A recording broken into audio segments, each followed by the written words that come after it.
Hello, I'm Dina Kraft. And I'm Sally Abed. Sally is a Palestinian activist in Israel. Dina is a Jewish Israeli journalist.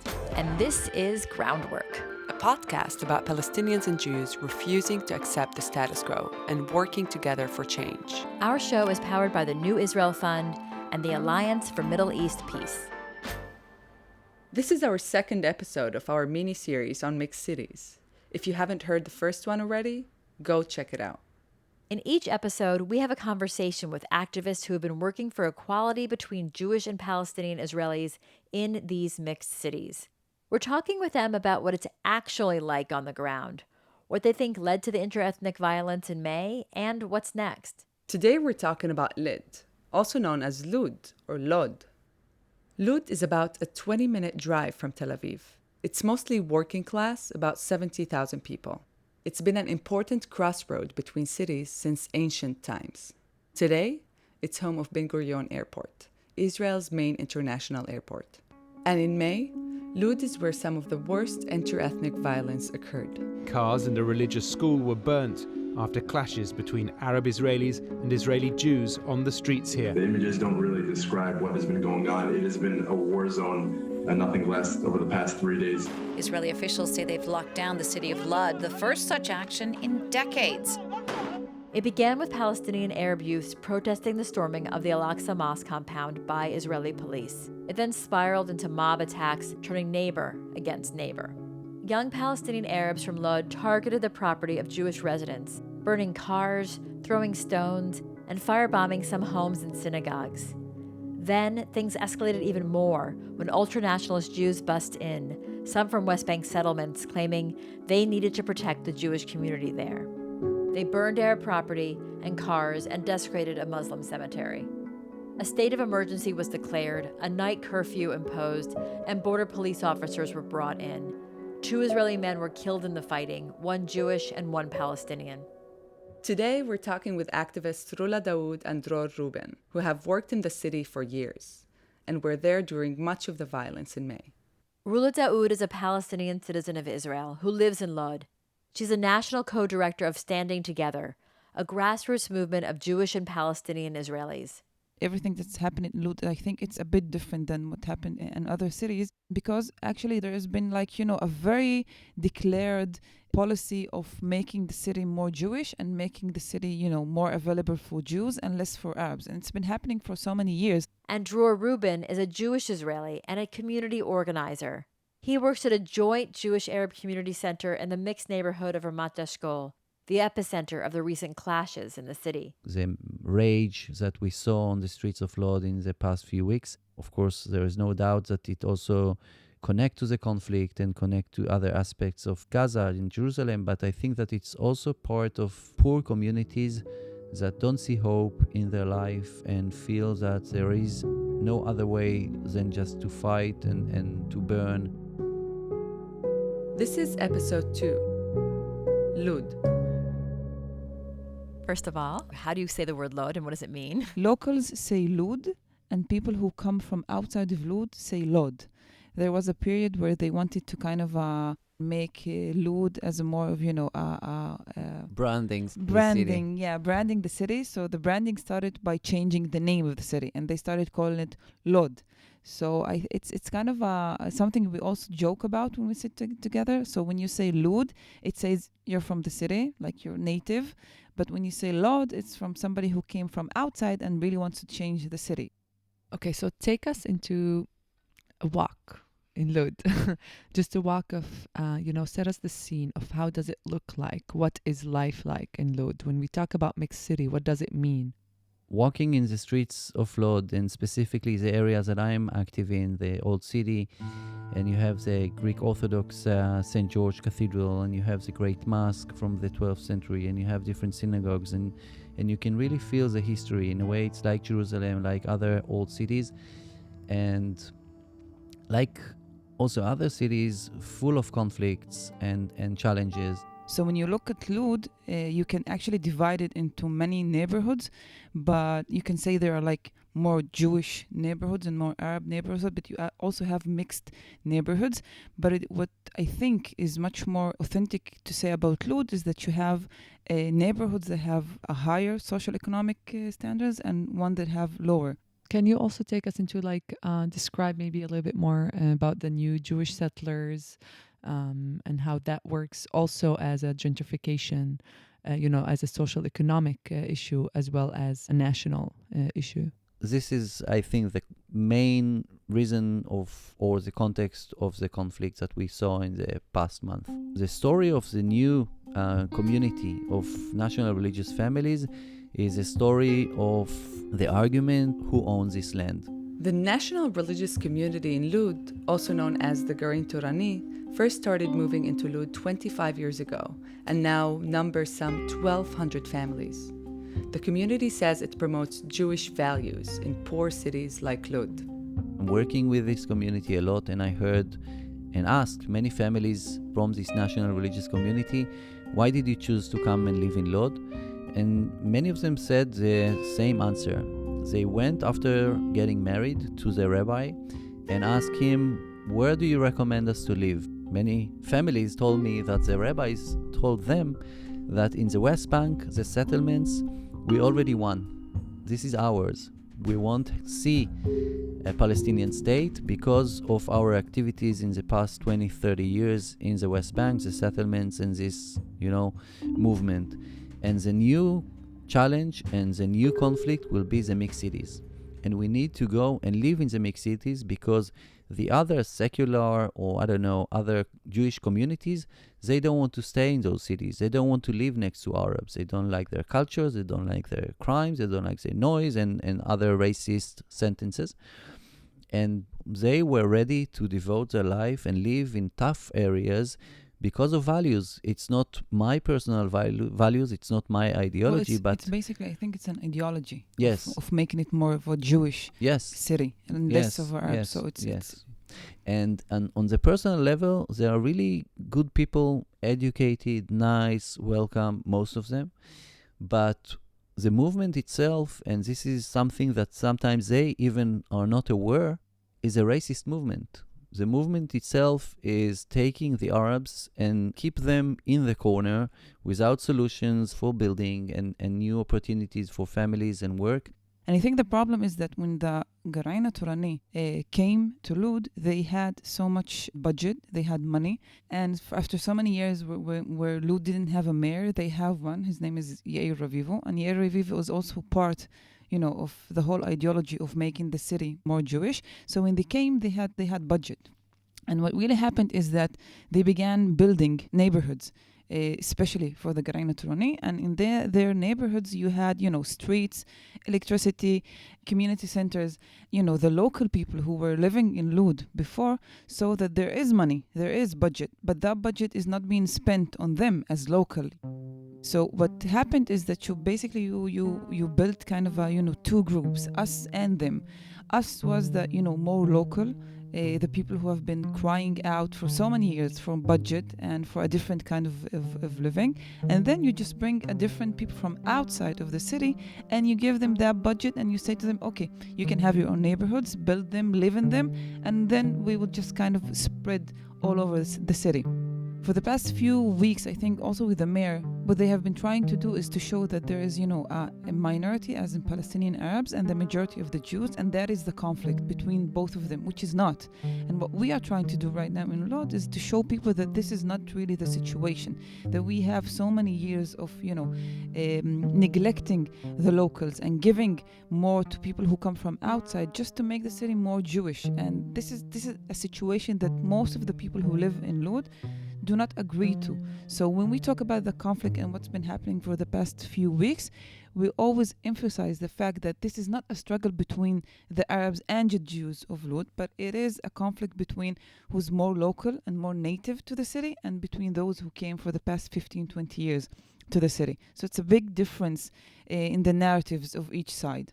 And I totally agree, Rula, that this really is this kind of polarization. If we change the narrative of, Palestinians against Jews and to something that is more, a class fight and a gentrification and economic story, and the native against a settler who is also obviously has a nationalistic, Jewish supremacy ideology, but it also has an economic supremacy and economic settlement. For sure. And the past few weeks didn't really help us, because whenever we come to a more of a national kind of crisis, it's very easy to make people more polarized to both sides.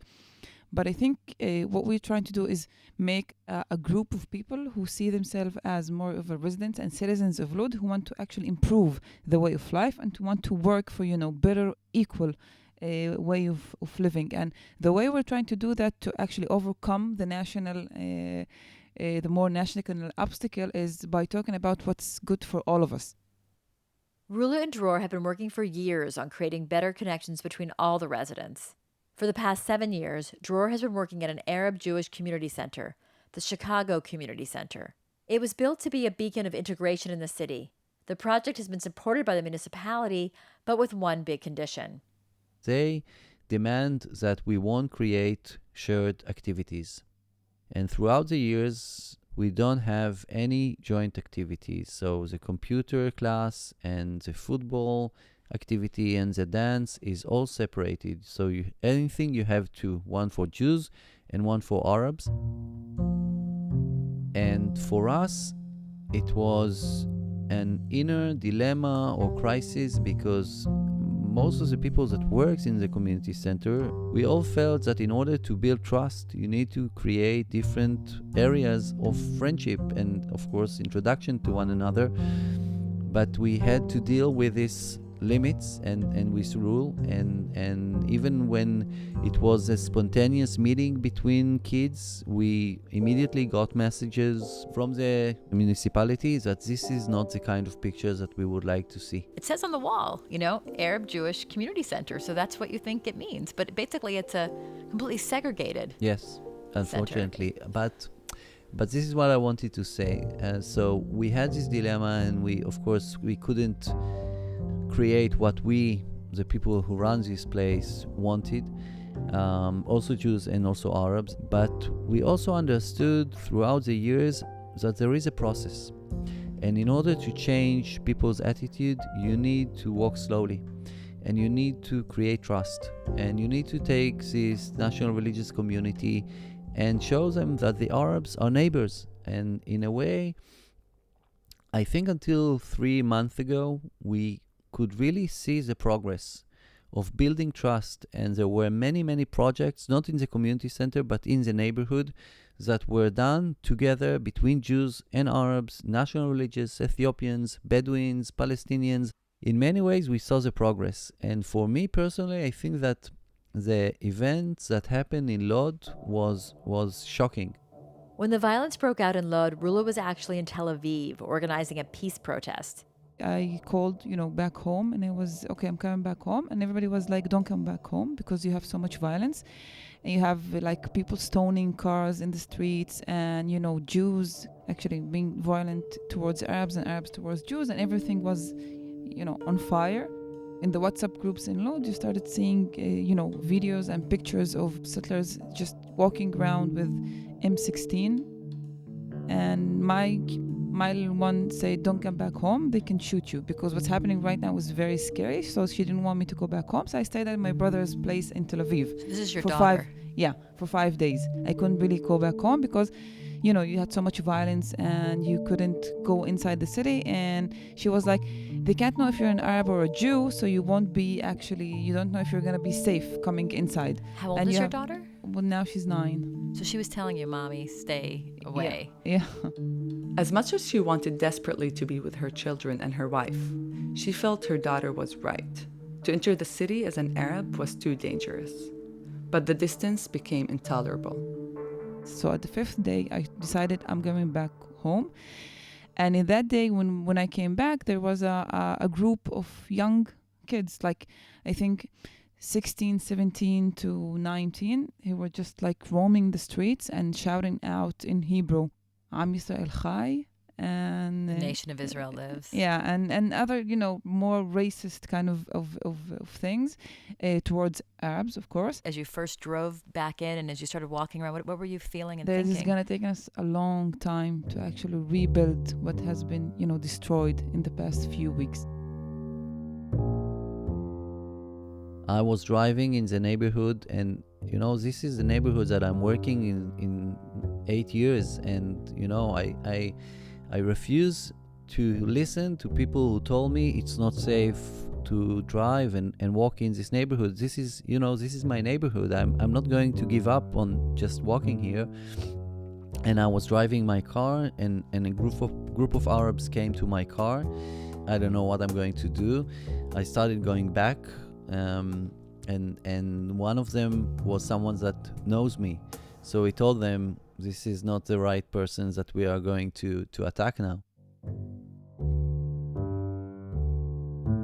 Many Jewish families were at really risk from attacks of Arabs in the neighborhood that I'm working with, and it was really dramatic when I'm speaking with Jewish friends and they told me, look, under our building, group of Arabs are throwing stones to our windows and throwing Molotov bottles with fire, and it's really important that people will know that the violence was not from one side.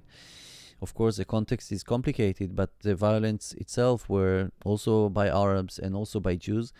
And I remember that I was walking on Thursday, which was the 5th day of the violence, and I met Arab friends of mine that, people who live in the city and have families and have work, and, people that are not belong or part of the crime and all that aspects in the city.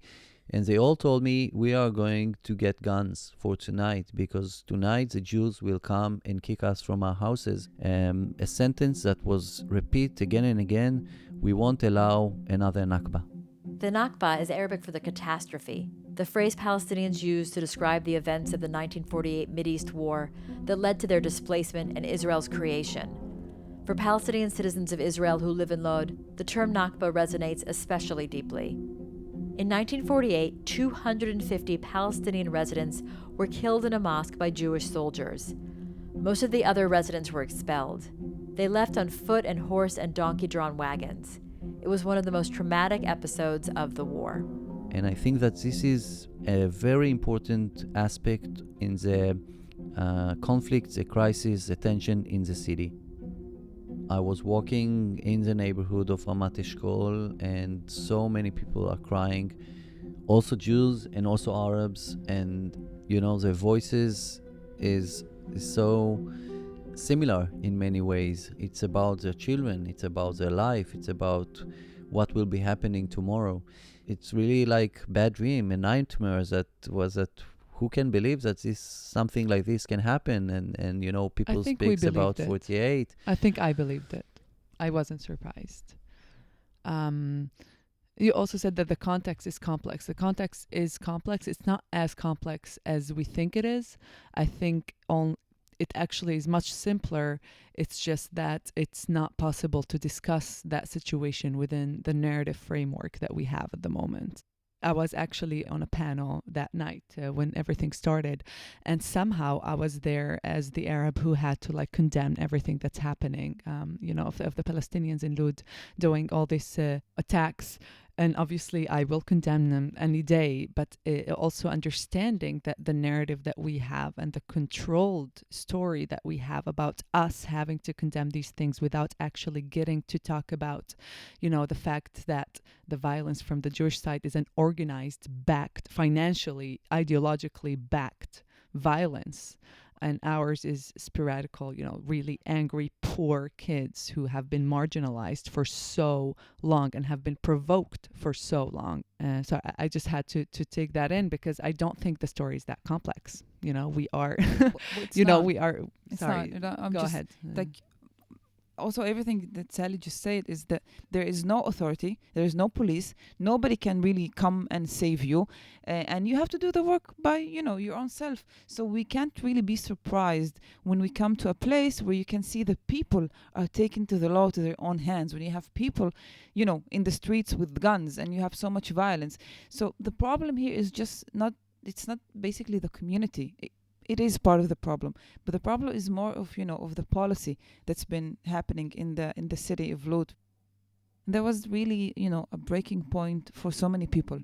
One of the things when the riot started is that the group who from the Jews, like the settlers who came from outside, started in the mixed neighborhoods to give signs on the homes of Arabs in order to say this is the house that you can attack, or you can just break down or do whatever you want, and others you can't, because it's for Jews. So we had another activist. She was an Arab. When she came out, she saw that her door was signed and just telling other people that she's an Arab and you can just destroy or do whatever you want. And she immediately just she called her husband, and they called their parents who were not from Lod, and she said, we're packing up everything and we're coming because I'm really scared that they're gonna do something. And neighbors that she had for years came down, and everybody started kind of cleaning that sign, just painting it again. But for her, that was kind of a sign that she does not really belong here. We had this meeting, a bunch of activists who were also Arabs and Jews, and we're kind of talking about what really happened in each and everyone's neighborhood. And in one of the neighborhoods, there was cars that went on fire. So what happened is that people from the building, neighbors for so many years, Arabs and Jews, went downstairs, and two of them, friends actually, one is Arab and the other one's a Jew, they called and they said, okay, there are burning cars in our neighborhood, so what do we do? So he said, we will go downstairs, we will stand there. Whenever there's a bunch, more Arabs coming to burn down, I'm going to stand there as an Arab next to the cars, and I'm going to say, these Arab cars, don't burn them. And when, a bunch of settlers came down, they were Jews, the Jewish one came down, he said, no, these cars for Jews, don't burn them. So they stood there for 3 days, actually, to prevent people from burning down the cars for the neighborhood. And it worked. Wow. But in other neighborhoods, it didn't really work. So how do you rebuild now? Not just rebuild, but also recreate. What about your activism staying the same? And what about your activism is changing? And you talk about the trauma. Everyone's traumatized. I imagine both of you are traumatized. Can you speak to that? How are you working to rebuild and create trust when the trust was already so thin to start with? Unfortunately, I have to say that there is all the time feeling that it can, start again. And there are so many issues and, small things that just awaken all the fears and all the traumas. I don't know, small fight between children in the park in this mixed neighborhood, which one of them is Arab and one is Jew, is just the beginning of a war.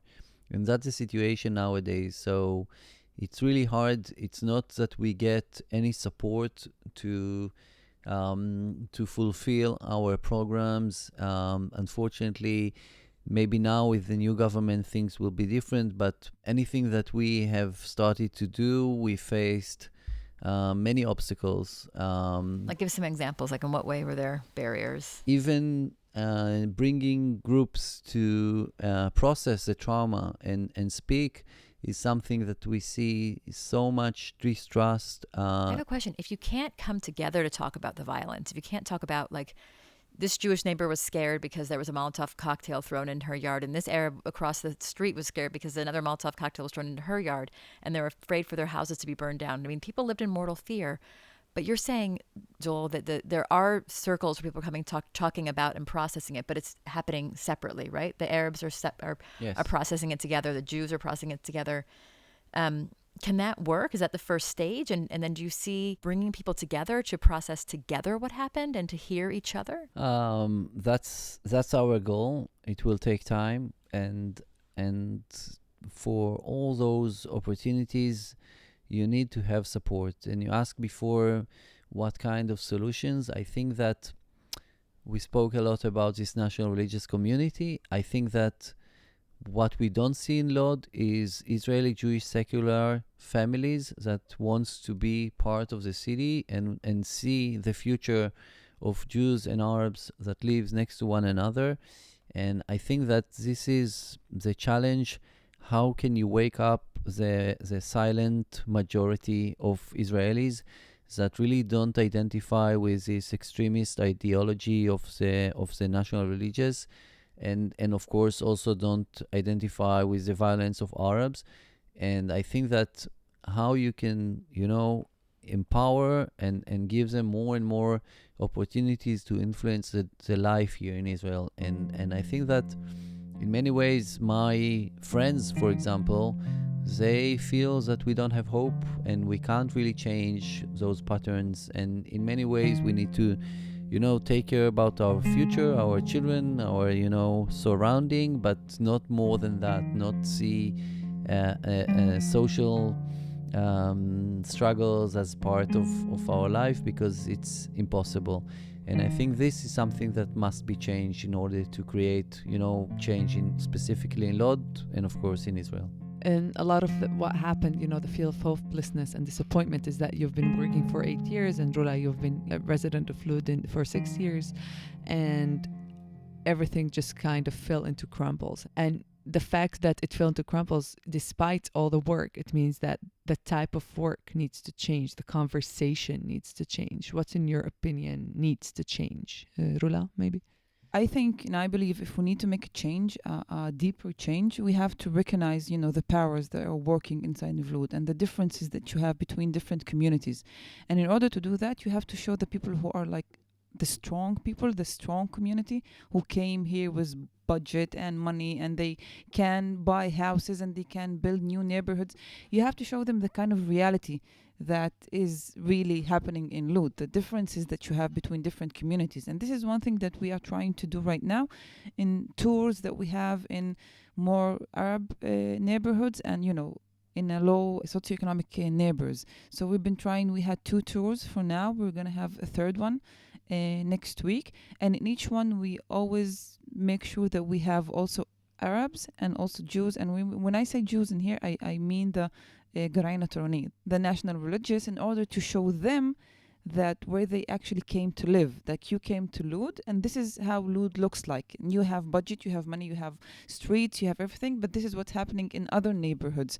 So they have to realize the difference that they have, because I've heard that some of that group doesn't really realize the kind of life that the Arab citizens have, or the more poor people have inside of Lod. For some of them were really kind of surprised that this is how other people live in Lod, and it made some kind of a difference in the way that they think.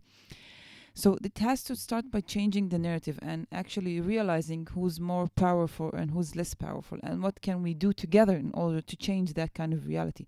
But the second thing, and I think that is the most important thing, is the leadership that we have. It's really obvious that the leadership that we have doesn't work for the people. So we need to, I think, choose another leadership and to replace the ones that we have right now. And I know it's much more, hard work to do, but we need to have people who understand what it is to live in a mixed city. So it's going to take a long time to change the way Lod is looking right now, but we have a start.